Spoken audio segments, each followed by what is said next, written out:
Yeah, Natalie's one of them. Just come up here, Natalie, and could you just share what happened to you last year?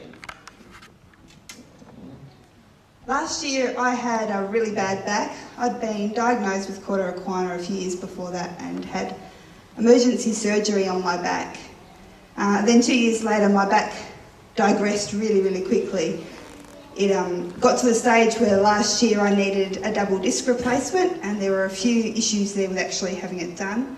I have private health insurance, but that doesn't always guarantee that you can get in quickly.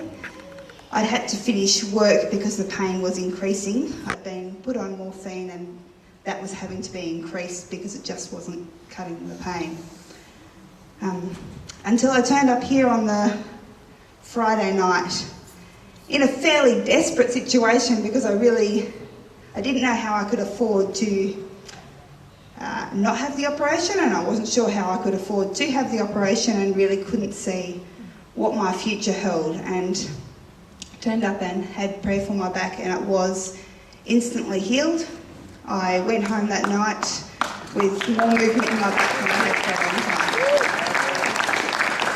time. So how did you feel after having chronic pain or morphine to all of a sudden it all going? How did that feel? It's really hard to explain that. It's just incredible. I knew that it had changed my life, and I was claiming that it was there to stay and not to leave. Wow. And so what did your doctor say about this? My doctor was actually really good. When I went back to my doctor, I actually had to get a certificate to go back to work. And I said to my doctor, I don't need the operation. And he said, oh, why do you say that? I said, I had prayer and I haven't had pain since. And he couldn't deny the fact that I needed an operation. He couldn't deny the fact that I was sitting there without pain.